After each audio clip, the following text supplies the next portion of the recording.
السلام علیکم۔ یہ اپنی طرف سے لوگوں نے باتیں بنائی ہوئی ہیں۔ بات یہ ہے کہ آ، قرآن مجید کا ثواب آپ کو ملے گا قرآن کو پڑھ کے، پورے قرآن کو پڑھ کے، اور پورے قرآن کو سمجھ کر پڑھ کے۔ یعنی ثواب اصل میں اللہ کی طرف سے کسی نیکی کے کام کے کرنے پر انعام کے فیصلے کو کہتے ہیں، جو اس نے طے کیا ہوا ہے۔ تو قرآن کا مقصد ہدایت دینا ہے۔ آپ اس سے ہدایت پانے کے لیے پورا قرآن پڑھیں گے، پورے قرآن کا آپ کو اجر ثواب ملے گا۔ سورہ اخلاص 3 مرتبہ پڑھنے سے پورے قرآن کا ثواب کیسے مل سکتا ہے؟ اور وہ بھی یقیناً لوگ پڑھیں گے بغیر سوچے سمجھے۔ تو یہ آپ خود سوچئے کیسے ہو سکتا ہے؟ اصل میں قصہ یہ ہے کہ نبی صلی اللہ علیہ وسلم نے کہتے ہیں کہ کسی موقع پہ فرمایا کہ سورہ اخلاص 1/3 ثلث قرآن ہے۔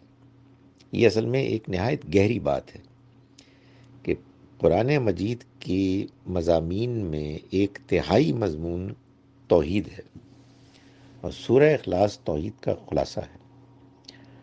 تو یہ تو بات بالکل ٹھیک بات ہے، بڑی حکمت والی بات ہے۔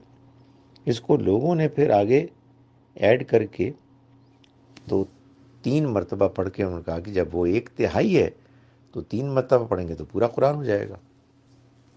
اور آپ یہ دیکھتے ہیں، چنانچہ انفارچونیٹلی ہمارے ہاں کسی شخص کے جو فوت ہو چکا ہے دعا کرنے کے لیے کہتے ہیں آئیے فاتحہ پڑھیں، اور وہ کیا ہوتا ہے؟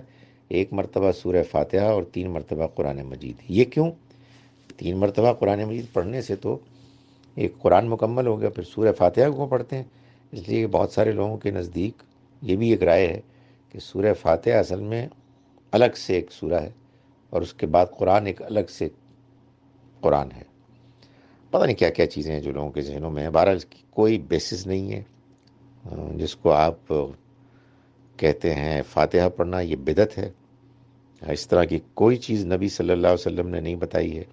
ہم جو ہیں وہ اپنے مرحومین کے لیے نماز جنازہ میں بھی دعا کرتے ہیں، بعد میں بھی دعا کرتے رہیں گے۔